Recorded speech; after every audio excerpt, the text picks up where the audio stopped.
Just up to take a look at things here and see how wet it is, to see whether I can access this other road with the truck to do a foliar drench down on this other block of potatoes that I should have already drenched. And I see after the rains, heavy rains, we got potatoes sprouting all over the place. So that's super encouraging, and also means I really need to get a feed down now. Further up the row here, I'm just looking a little closer, I'm realizing that the buckwheat and the daikon radish are sprouting also. And it looks like we got a nice uniform distribution on those. So this is setting up to be a fantastic grow season thus far. So I'm going to put down the first drench of the season, mix up the tank, check everything over, all looks okay. Didn't test it before I filled it up. Get to the farm, I'm going to put down my first drench with inoculants and nutrients and everything blended up. And the wand starts spraying all over the place. It's always good to step back out of the situation once the problem is solved and think about it. And one advantage of this is that the old wand that came with the sprayer setup was totally a piece of garbage. And the new wand is pretty well made and functions very smoothly, efficiently, and nicely. And that will make foliar feeding much easier for the season. So, positive benefit out of it. And it was only 15 bucks, well, it was almost 20 bucks with tax, but not bad. So I got the second planting done because I can get to them from the harder road. And the first planting, when it dries out enough, I'll hit them with a shot. I was going to try and do that tonight, but it kept raining, and then I got stalled. So anyway, first drench is down on the second phase. Well, isn't that just how it goes this year? So I got that foliar feed fixed up, got back up here, actually got it set up on the tractor, and went out and distributed it, but it started pouring about the time I had it out on the tractor. So I got soaking wet soaked, and it's mucky out here. But we got a foliar drench inoculant on the crops, and that makes me very happy. So good steady soaking rain coming on after that. So that's fantastic actually. That'll wash in the nutrients and biology right down into the potato seed and the cover crop seed. And then we have hot, sunny weather coming starting tomorrow. So things will just explode out of the ground. Give me a shot from the truck because I'm not going back out in that sloppy, especially not with my camera. So I basically just took a pallet, cut it in half, made a place the tank could sit on, so it could sit on the 3-point lift, and bungeed to the 3-point around the pallet, and then strapped the battery in with a ratchet strap.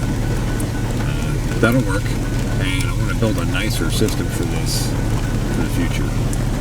But we'll get there. June 19th, 2025. I think this is our first actual summer day this year.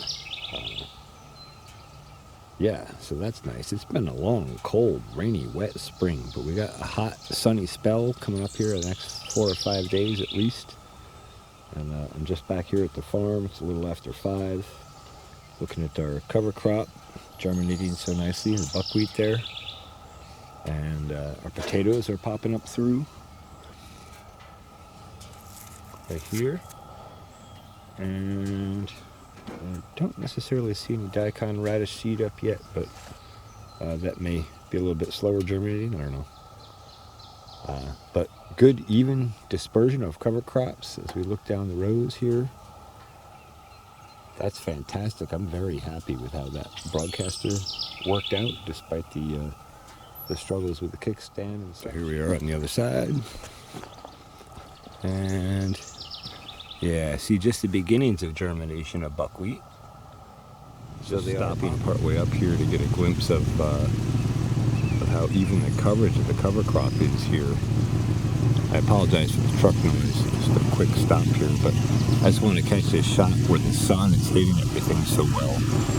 I'm very impressed with how well that came out. I'm very, very happy with how our cover crop seed setting and its distribution and uniformity. And that's going to give us an excellent canopy, both for preventing seed weeds from taking hold and also for building soil and sequestering carbon. so this is how I set this up on the tractor. I know it looks kind of janky right now, but with the lift up, it holds the tank in place, and the tank and the battery are strapped on one side so it can't get too crazy. And then I just wrapped a bungee to the third point hitch just as an insurance so the end of the crate doesn't drop. And then just wired the pump and power up, and I pull the sprayer up and it can hold right onto it, and flip the lock on it, and away we go.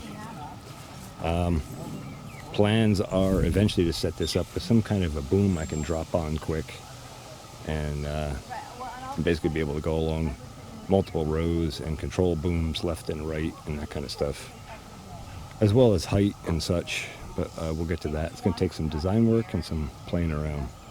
But for now, this gets me in when the fields are too wet to get in with the truck, and that's super important, especially this year. Okay, so I just finished doing the first cut with the disc on the secondary roadway. Throw a quick look. I'm literally disking down through here and turn around. And there's a doe hanging out. Trying to graze on the dirt, I guess. I don't know.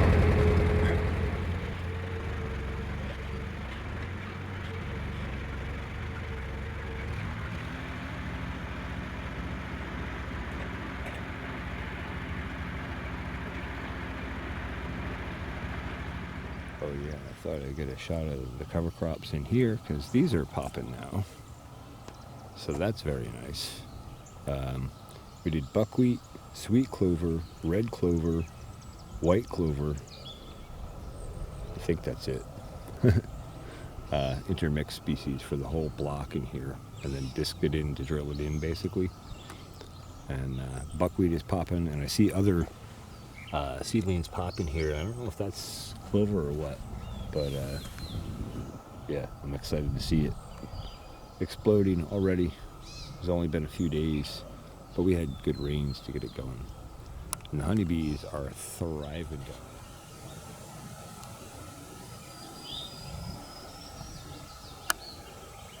I'm going to let them roll another week, and then we'll do another inspection and see if they're ready for box 3. So with the Massey Ferguson down, and the remnants of the brush pile still here and quite difficult to burn in this configuration, and a few mounds of soil left that never got graded back out afterward, I'm going to hire an excavator friend of mine to come in, and he's going to organize all this into a pile so I can burn it. I'll have him grade this back out a little bit. And so where this low point is, I'm going to have him pull some of that bank of soil material that's built up there from pushing all the trees up. I'll have him push that out into here and kind of fill this in a little bit. That'll take some of the dip out of it and give us a little bit more buffer away from rock for our fence post. So I think we're going to be okay. Everywhere I've dug so far has been pretty decent. We'll see.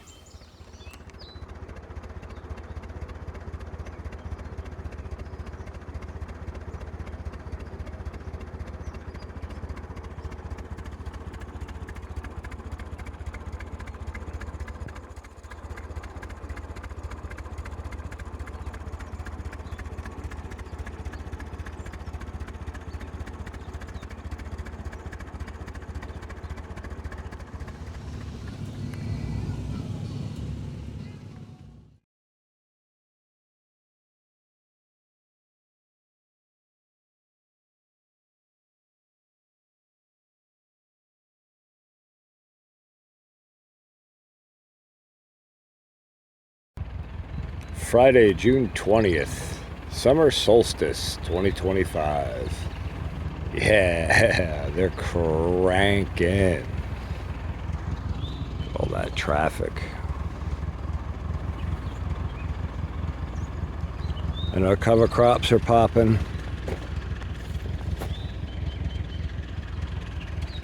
And all is well. Oh, sure, that's nice. Yeah. Pretty sweet. Happy summer solstice.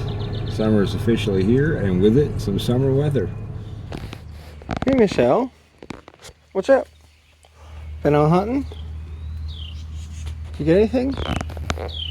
No? Well, now that's a little more like it, isn't it? we got things greening up quick. We got potatoes sprouting up. Actually looking pretty uniform considering the state of those seed potatoes when they came out of the storage. Looks like upwards of 90 or 95% germination on those, so that's fantastic. And I disked this back up again yesterday, getting ready to plant this out to cover crops and put in some white clover for the road bed and straighten out the road bed and all. That was muddy yesterday when I cut it up. That's dried out quite a bit. I'm going to hit that again in a little while here. I guess while we're at it, we're just going to look at the second planting here. And buckwheat and cover crops are all popping up on that pretty nice too. I don't see any potatoes emerging yet, but next couple days I would think. They just went in, so Saturday, June 21st, having some issues with the Ford, so I gotta go get some tools. Thought I'd check on the honeybees on my way by. And I figured I'd get a clip, because wow.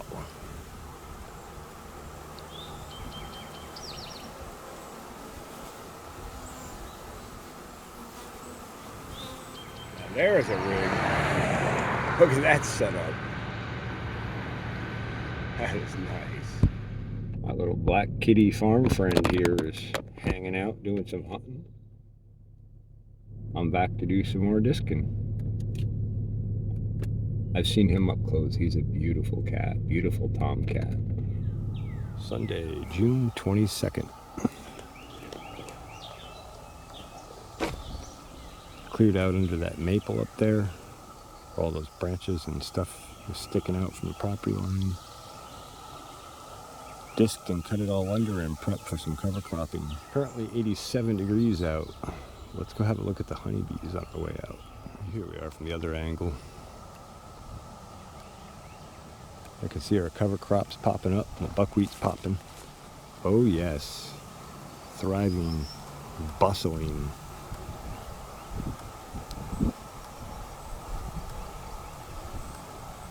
Listen to that hum.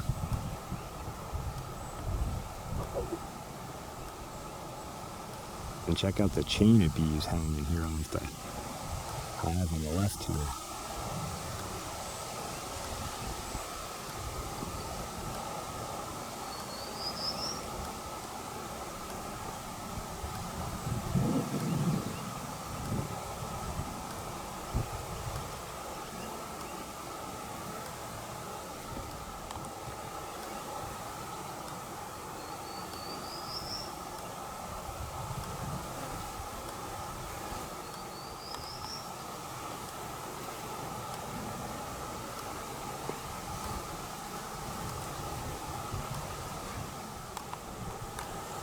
See if we can get a better shot of that chain.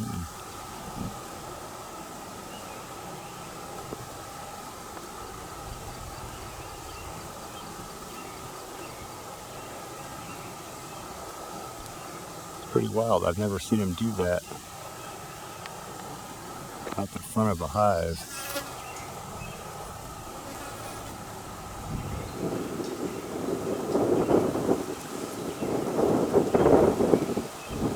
But yeah, bustling activity today. Happy, healthy honeybee activity. I'm gonna get back in here this week. Although it's supposed to be 100 degrees. So maybe I should take another peek today. Well, the weather's a little less hot. We'll see, maybe I'll have a peek this evening. Gotta determine whether it's time to put a third box on and give them some more comb building space. Well, I did not get the honeybees this afternoon. But that's okay, I got this cut up pretty well, feathered up nice for cover cropping. And I got the other side as well. We'll take a little walk over there. Oh, and I suppose on the way by I should just show you. The landowner here has some meat birds going. And they're very happy to be outside, chilling. And so here we are on the east side, looking back up. I've been disking this up from our corner point, our rough fence corner point, and the other one over there, just over the boom where the flag is.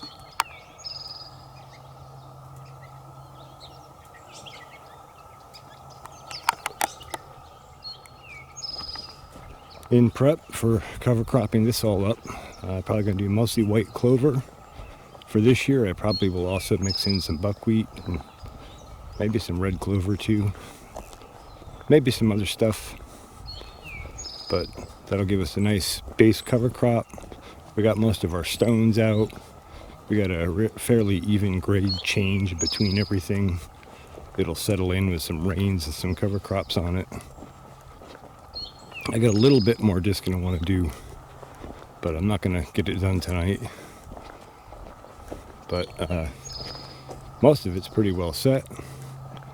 And cover crops up there are coming up. That's nice to see. Honeybees are thriving. We'll stop and have a peek at them. Well, there you go. All 3 colonies absolutely thriving. Mega traffic. Landing boards loaded. Just rocking.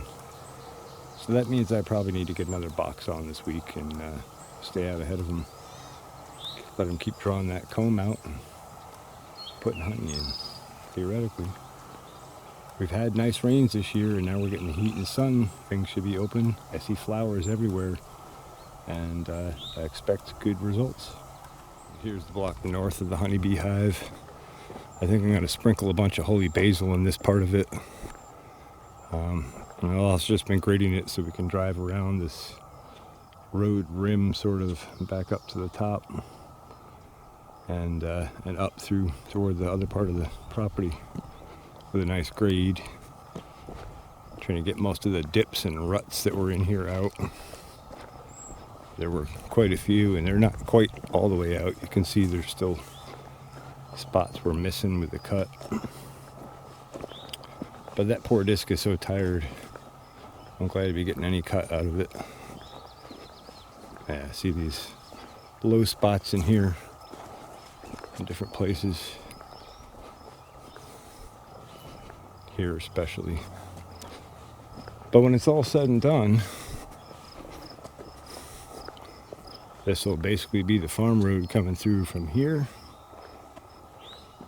shooting down that way and around the curve, and all the way down to the far end of the new fence that's going up, and then around the corner and back to the main access point.